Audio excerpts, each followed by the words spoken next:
Cars. Being into them kind of comes with one little caveat. It's called car culture. And there's all different types of car culture for what you like, what you want to drive, the type of cars you work with. It's all over the place. There's millennial car culture, boomer car culture, whatever this is,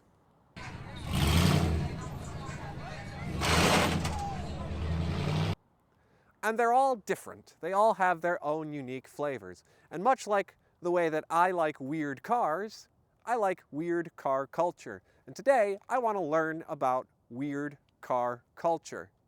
And one of my choices for today is furry car culture. What do furries like? What kind of cars are they into? There's one easy way to find out, is ask them. There's a bit online about furry car culture and what exists, but let's go right to the source. Right now, in Detroit, there is a furry convention going on. We're going to go on a little away mission down there. We're going to drive down and talk to some furries. We're going to ask them what kind of cars they like, what they like to drive, dream cars, things of the sort. And we're going to kind of learn a couple of things. What is furry car culture? And what is the furry fandom? They'll answer those questions for us, and we hope to get a little bit of data back on that. Now, to get into a furry convention, I have to blend in. I have to have a disguise. I have to be just blend into the crowd for this away mission. So we're going to need a disguise. All right, that should work. Let's go. All right, so furries and furry car culture. I've got my disguise ready. The ears, I'll blend perfectly into the crowd. So what kind of cars do furries drive? Well, I suspect it's going to be mostly things like imports. Subarus, probably. I mean, there's several jokes that I can make about that. But there's only really one way to find out. We have to go to this convention and we have to ask them. And I find it funny that this is the last convention that's going to take place at the Renaissance Center, the former headquarters of General Motors. Since GM has checked out, they basically have sold and gutted and stripped out the building, and it's quite spooky how empty it actually is in there.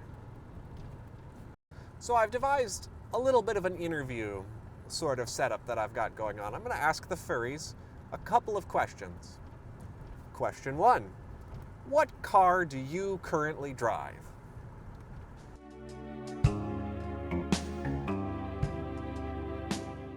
Can I still ask you what you drive normally? Like what's your daily? Sure. I have a Subaru Impreza. An Impreza? All right. It's 2013 though, which is like the worst car.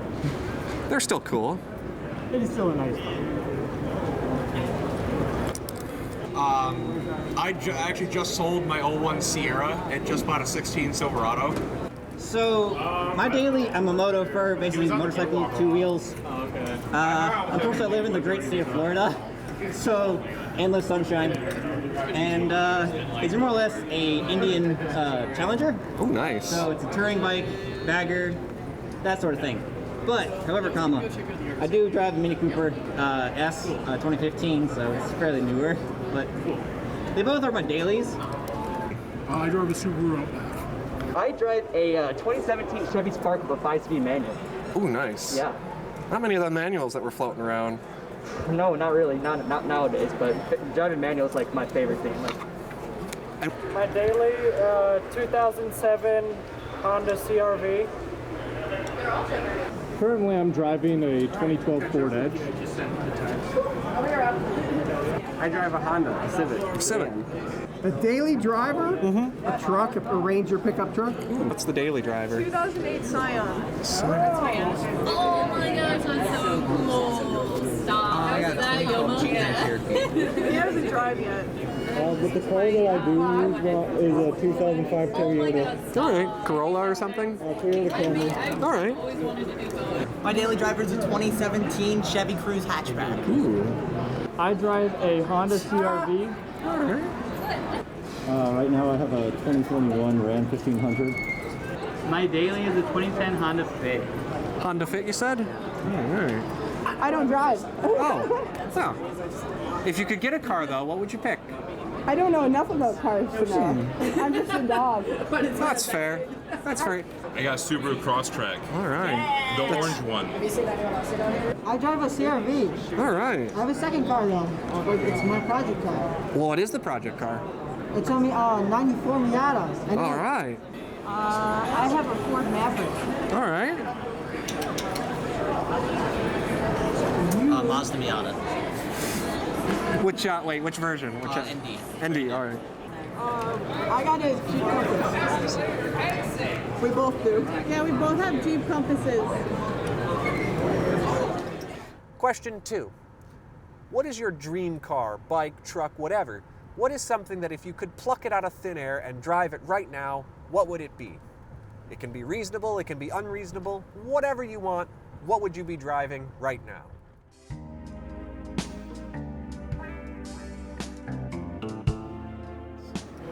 Not really. I mean, I just have a pretty reasonable truck, I think, especially if I want to do like work or open my own business. Oh, geez. It's kind of hard. I know, it's a tough question to narrow it down to one thing. I would love to get back my 09 Pontiac Solstice GT. Ooh. Yes. Yes, that's a good car. However, it's just an inch smaller than what I'm accommodated to. Dream bike, oh, geez. Depends on the brand. I am more or less geared towards touring, like heavy bikes, traditional touring bikes. But dream bike overall, I think I have what I want. Unfortunately, the Indian? I mean, there's nothing wrong with that. Indian Challenger. That's just me. But if I'm going for like speed, I would probably say the Panigale, the V4. All right. The Ducati Panigale V4. But as far as a dream car, for the longest time it was a '63 Corvette. Ooh. And it's still a Corvette. I would have to say either a C6Z06 or C6Z01. Gotta have either the LS9 or the LS7. I would really like to have a '89 911. Ooh. The DeLorean from Back to the Future. There you go. The Wienermobile, like that hot dog. I forgot what it's called. The Oscar Mayer Wienermobile? Yeah, exactly. I want that one. Well, I have two answers for that. Go for it. I have an unrealistic answer and I have a realistic answer. Realistic answer would be a 1990s Nissan 300ZX with the twin turbo. Those cars, that's like one of Nissan's finest work. Like they did amazing with the looks of that car, the way that car feels to drive. Like that's a realistic dream of mine. Unrealistic dream is obviously like a Porsche 911, something like that GT3 RS. Like if I could ever get my hands on one of those, it would be dangerous. Like I've had quite a few cars, but personally my favorite is probably the 1980s series Toyota pickup. Ooh, there you go. I've got an 83 Hilux at home. Oh, you do? That's it's a awesome. Crappy two-wheel drive one, but still good.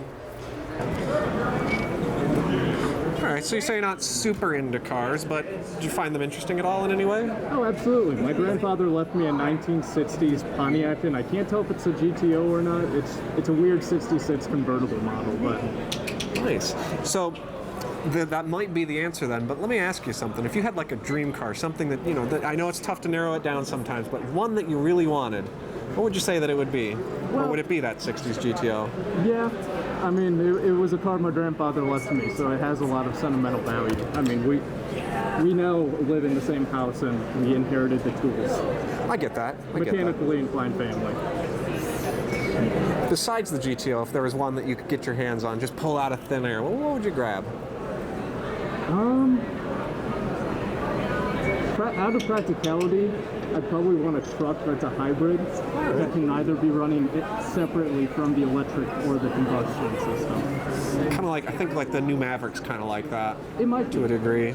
Yeah, I mean, like if I would love a self-driving luxury vehicle, another sedan, so whether it was like an Audi like they had, what was that Will Smith movie? iRobot. iRobot. I want an iRobot car and nothing else will do. It's on. A Ferrari California. All right. I need a convertible. Yeah, for bad dogs. Apparently there's been no bad dogs. for the heat. It's kind of hot. It is very warm in here. Yes. I imagine with those, it is quite warm as well. It's warm. Yes, it is. Anything from like the late 1930s or early 1940s, that era. All right. By chance, are you from Michigan? Yes. Have you been to the Stalls Automotive Museum? I don't believe I have, but it's on my radar. They have weird hours, unfortunately, like Tuesday or whatever, but that might be right up your alley. I can't remember the exact year, but it's a 19-something truck that has a two-tone color. 70s or 80s. I want to say 80s. Yeah, she was like, are you I want like a Lincoln Town Car. Oh, the town car. Do you have a preference on the era, like what you want for the boat? The big boats? Those three. Yeah. It's another one that kind It of was a Ford truck. I remember. It was a Ford truck. A Danger Ranger, perhaps? I want to say so, yeah. Because a lot of them 80s trucks came with like really cool graphics on the side. Something I think should come back, huh? Oh, yes. I love them. I love like the 70s land yacht kind of cars. They had all like the flip-up headlights and like, I don't know, they had really interesting design details. It's funny you say that. The car I drove here in is a 77 Mercury that it's a two-door, 20-foot long land yacht that has the flip-up headlights on it. A 240 SX. All right. Fully modded, probably with a specific engine swap. I'm blanking on the engine name right now. Even though I think there is an SR12 that I wanted to put in at one point. The Viper engine? Wait, the SR12? No. I think it's like one of the stock engines that comes in it. I'm thinking the SRT-10, the Viper engine. My bad. That's too much stuff to remember. Yeah. I actually owned a 240 at one point. All right, nice. Yes. Nice. That's the one I was working on for like my drift car. All right, so you do a lot of drift then, yeah? I don't do a lot of drift. I was crafting a drift car. Gotcha. I ran out of money though. Yeah, that's the fun thing about cars is they'll very quickly can't afford anything else. No, not at all. They'll make you broke very quickly. That's tough.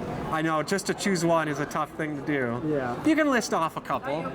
I will say I am very basic. I do love, I've got like a mid-10s model of CRV. I love the early 2000s CRVs. All right. Hey, come hang out with us over here. You want? You don't have to.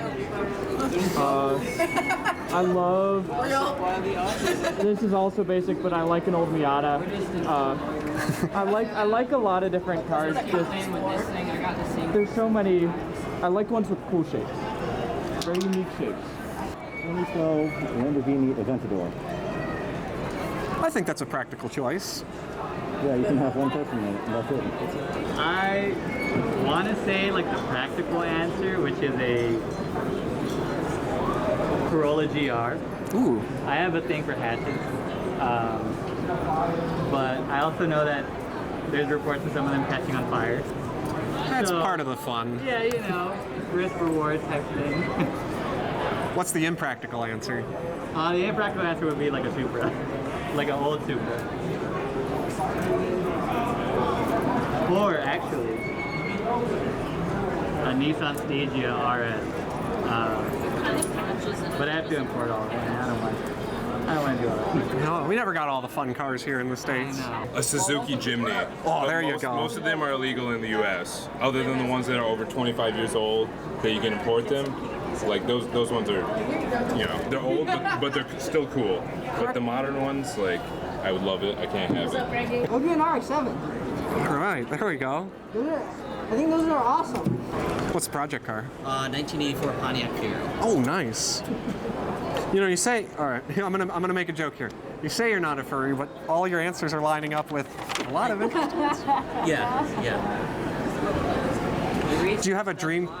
Do you have a dream car you wish you could just pull out of thin air, both of y'all? It was the Miata. It was the Miata? I love Miatas. Well, you already got that one, so if you could go for something else. You're like, I have it, I can get it right now, there it is. Just wait for the impulse. They released it, but it didn't actually come out. It's the Envision 74. All right. It was a Nissan. Do you have a dream car? My truck wasn't. Yeah. What was the? It was a Ford Maverick. Yeah, a 2025 Jeep Compass. A brand new one. Fair enough. Probably like a new Mustang. Yes, I would love that. Something sporty. I'll probably be around. The new ones, you say? Yeah. All right. Question 3, because I don't know the answer. If there is a furry car culture, how would you describe it? What would you say furry car culture is, if you know a thing or two about it? I'd say so. What kind of vehicles do you think that they're mostly into? This, personally, I've seen a lot of Subarus. That kind of fits the stereotype. I don't know why. But I see many like Ford Explorers or Ford Flexes, lots of Chryslers, things like that. So it really depends on where you're going. Oh, we They're all got to into get shit someone boxes. else down here. All right. They are all into shit boxes. So shit boxes, you think, is the leading Yes, the car? absolutely. Shit boxes are the lead. They're at Anther, Ohio, at the old venue, like 2 years ago. There was a car contest, and everyone was showing off their cars. They were all shit boxes. There was not a single like fancy sports car. They were all Miatas, Fieras, and then my friend still sold. Like like surprisingly big amount. Like there's a lot of furries that are actually really into the car culture. Like when it comes to like imports, muscles, even like the trucks, even like the truck community. Like there is a wide variety of furry car culture wherever you go. Like even in Michigan, North Carolina, everywhere I've been, there's a decent furry connection with a car connection. And you just gotta go out, find like, you gotta go out, look around, see who else is really into it. But once you find them, you can get a really good group of car group, like car furry friends, if you know what I mean. Like, get in that group with you. Would you say there's an overall theme of like what they like to drive, or what you, from what you've experienced at least, or what you know? Generally, like, the furry community has some of the most diverse car like likings that I've ever seen. Like, say like Michigan really has a lot of just old like classic cars, like, you know, what this city like was based off of, the American muscle. But like with furries, like you'll see like a lot of import fans, you'll see a lot of muscle fans, a lot of truck fans, like I said. You'll find them anywhere. Realistically, like I'm more of an import guy myself. I can respect muscle. I'm not much of a truck guy, but I can respect it. But you'll really find like whatever you want anywhere. Like I've seen like at my local fur meet of 1965 Mustang that's been lifted up on like monster truck tires. Oh man. Make it to like a Baja classic Mustang. That's the type of thing you'll see. It's actually really cool. Well, honestly, there's a wide variety. Like everyone tends to drive, you know, whatever they like to drive, but there is definitely an open community and people will accept really anything. Like there's no judgment. Like you can drive anything, like a Prius or you know, a Bugatti. You can drive anything. K-truck. Yeah, K-truck. I wish. I can't fit in the K-trucks. Yeah. At some fur meets, especially more down south, probably just because of the weather, you do see them more frequently. Michigan in particular, there are a few that come around. I've always found them through Telegram group chats or Discord. Say again? Telegram or Discord. But sometimes my friends will just be like, hey, this is an event going on. It's a car meet, just because that's what people want to do that week. Have you ever gone to any of them? Yes, I went to one over in Grand Rapids area. On average, what do they normally show up with? What does it seem like that they normally have? It's a pretty fair mix. I mean, there's obviously the people who want to show off that they have the nice exotic sports cars, but I think a majority of them are like old Dodges, like I can't get particular on all the brands because I'm just not, I don't know that much. I get that. But more of the older makes, the more box squared off cars that they get real nice under the hood. Yes. All right. Would you say it's as diverse as everyone, or would you say you've noticed similarities about the furry car culture? It's not as diverse as all car culture, but it is symbolic of the generation. So a lot of import people, obviously there's a few people that have Model Ts, like really old classics, but there's nobody with like pre-war classics or post-war stuff. So it's all mostly like the import crowd. All right. So that's basically the car culture you're going to find in. Oh yes, 100%. I've seen them everywhere. I would say it's pretty popular, like most furries. If you could describe it by chance, what would you say that they normally drive? What kind of cars do you think would be at a furry car meet? Sports cars. Sports cars? I see a lot of sports cars compared to older cars. It's very much sports cars. All right. I think that's a big thing with furry fandom. It's a lot of like high energy. Yeah. Kind of fun. I hear a lot about Subaru too for some reason. Yeah, You're not you're not wrong, because a majority of the dailies that people have chosen so far or say that they have been Subarus. But Oh, for sure. There's like a big furry car scene. what would you say that they drive on average? Would you say that there's a specific types of cars that they drive, or? I feel like they drive a lot of racers, like a lot of like raced out cars. Or if they're not driving racers, a lot of them, I feel like drive motorcycles. I've seen that. I mean, a lot of the choices that people have given me for like just their dailies have been things like Subarus and whatnot. So, yeah. Not quite surprising overall. But then the dream cars people choose are like all over the place. Oh yeah, for sure. Which is, There's so many interesting cars from all over the world. It's hard to just choose one thing. I feel like there is. A lot of my friends in the fandom are really into cars. There's a lot of just people love to show off their cars, show off what sort of modifications they've been able to make, and I feel like the car culture in furry is really cool. It's larger than I originally thought, and it's really interesting to see how people are making these cool changes to their cars and uplifting others who are doing the same. If you could describe furry car culture, do you think that it exists? Is there a specific type of vehicle that you think they drive, or is there like a type of car? No, I don't think it's necessarily a type. I know a lot of people typically get like the Japanese, like the Miata is like the stereotype. But the most common one today has actually been the Subaru. Really? Of all sorts of different ones. But the dream cars have been all over the place. Yeah. So it's been quite varied. So yeah, I would say it's very varied. Actually, there's a furry that I follow that drives a full pack. Is this RCR, regular car reviews? Yeah. That's actually what got me out here to start this, is I saw his videos on furry car culture. I'm like, I need to learn more. Furry car culture, for sure. Like, I think it's Subarus and Hondas, like, you know, fast cars, turbos. Happy-looking cars. Yeah, exactly. Very much happy-looking. For sure. I honestly haven't seen one. I've only been normally into like actual car meets, like the normal people. Well, there should be more furry car meets, because I've gotten some interesting answers. And then the final question that I have is just, what is the furry fandom? Why would someone dress up in a costume worth more than this car? Those fursuits, they're not cheap, and they take a long time to make. So just what is this fandom? What would you say to someone from the outside looking in about this fandom? What about it appeals to you? Express yourself. Don't be afraid. All right. I know I got hung up on that for the longest time, but don't be afraid to express yourself. Get to be yourself. I mean, there's a lot of people that get to be themselves here. Exactly. Enjoy being weird. Let your weird stuff come out. Me, I love being cringe. Cringe is the best part in my life. You be cringe, you have fun, you have a great time, be you. And this community will accept that. Well, I mean, first of all, you know, like I said, it's very opening, very welcoming. You can basically just walk in here with nothing and become part of this, and people will accept you for who you are and what you like. And you can make a bunch of friends, you know. It's just awesome. That's what I think. Have fun. I mean, stay curious.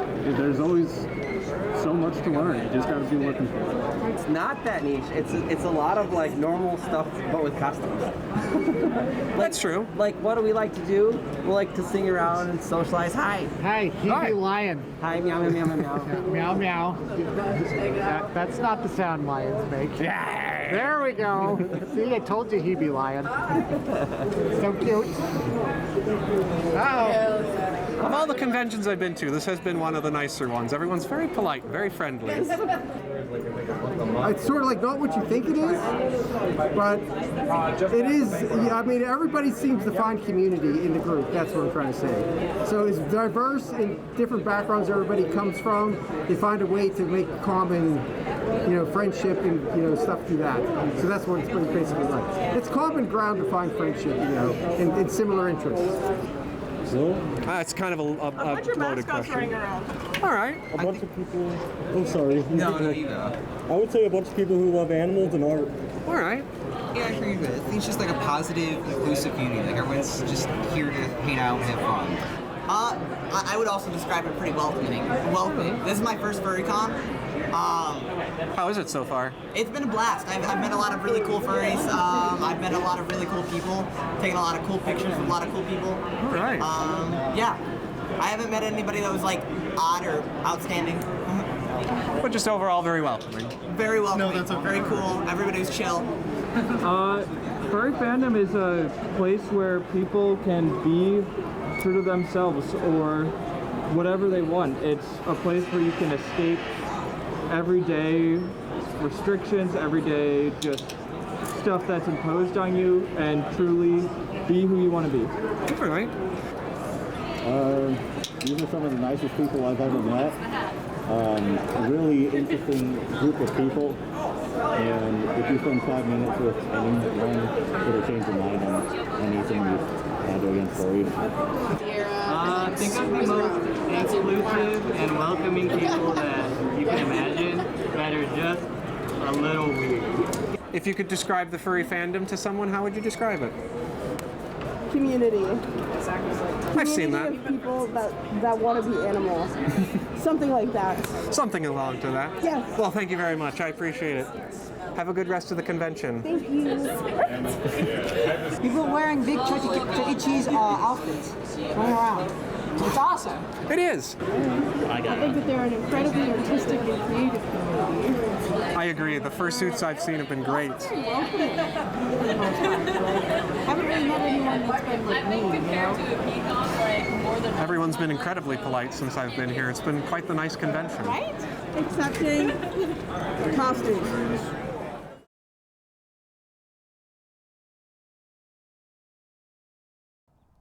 All right, so it's been a couple of days. I've had some time to go over the data, and I've got a couple of answers for you. But first, let me say, that convention was just tons of fun. Everyone there was so much fun. They were really nice.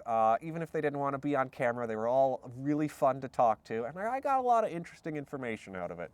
I am sad, however. I think that might be the last convention that takes place at the GM Renaissance Center, because it's not owned by GM anymore. It's not their headquarters. They've vacated the building. Most of the businesses have. It's actually quite spooky how empty the Renaissance Center is. And it's likely in the future it will be torn down. And that's going to be quite the drastic change to the Detroit skyline. That building has been there for a while, and its days are definitely numbered. But that aside, let's go over the details here. Furries really like Subarus. Or do they? No, they really like Subarus. So here's my findings. I got 53 daily drivers and 53 dream cars. And the reason the numbers came out to be the same is, while people had more answers for one category versus the other, there were some answers that I left in that, well, are nondescript in a way. For instance, someone's dream car is the Oscar Mayer Wienermobile. Someone else wanted a truck so that they could run their own business. Another person said they want a land yacht, just like this. They don't care about the brand, they don't care about where it's made or who made it. They just want that type of vehicle. And I have no idea who made the Wienermobile, so I don't know where to put that. But I left those answers in because I still think they're relevant. And again, it leads me to have 53 of one and 53 of the other, and I like happy numbers like that. So let's start with the daily drivers. Yes, Subaru won out. If you look at this graph here, for daily drivers, Subaru was the leading make. The rest of it, if you look really closely, you'll see that Honda, Ford, Toyota, Chevy, Jeep, Hyundai, those are actually just trends that follow car purchases in the United States. There's really not too much of a difference between what I find here and car purchases in the US. So that's not quite surprising, honestly. They're normal people buying normal cars, and especially Subarus. Looking at the next graph, we have new versus old, and what I consider old is anything over 25 years. That's how we register classic cars in Michigan. That's what I'm sticking with. So for new, 44, classic cars, 9. Import versus domestic. Do furries like imports or do they like domestic cars? Well, again, Subaru and Honda won out, so in my information here, 31 for import, 22 for domestic. Cars versus trucks, because again, there's quite the difference between your bro-dozers and your sedans. 43 for cars, 9 for trucks, and 1 motorcycle. There was someone who's really, really into motorcycles. Now again, going back to the dream cars, if you look at the categories that I have here for makes, you'll find it's not quite the same linearity. I combined Ford and Lincoln into one, and for various, again, that includes, I want a land yacht, I want the Wienermobile, I just want a truck. No make is really represented there, more so a type of vehicle, which is included in some of the other graphs. Now, for the leading dream car, Mazda won out by a long shot. A majority of the answers were the RX-7, the Mazda Miata, things like that. People want those little, small, happy-go-lucky, fun drift cars, basically. They make good track day cars. People like to slide them around. That seems to be the winning sort of deal. Even if you look at Nissan, which only had 4 answers, the 4 answers for the dream cars were all 80s and 90s tuner cars. So that seems to be the overall lead. Again, there was still a lot of love for Corvettes and muscle cars. So it's really hard to pinpoint exactly what I think furry car culture is after talking to everyone. Going to the next graphs, we have new versus old. Again, for the dream and project cars, classic cars won out, with 39 classic cars and 12 new cars. Imports versus domestics. Again, what kind of cars do they want to get their hands on? And because Mazda and Nissan and stuff like that won out, you'll find that imports won out again at 31 to 20. Cars versus trucks. People can have dream trucks. And I did get a couple of dream truck answers. I got the Toyota Hilux, and you can argue with me, people said the El Camino. I know it's more of a car than it is a truck, but it's truck-ish shaped, sort of. So it's a truck to me. And then again, 1 for motorcycles. So 49 cars, 3 trucks, and 1 motorcycle. So overall, I can't really pinpoint exactly what furry car culture is. I assume most of the people that I spoke to under the suits were around my age, between 20 and 30, so they had a love for 80s and 90s cars, especially tuner cars. That was quite the scene for us growing up in that era. I mean, my God, how many Fast and Furious movies did they make?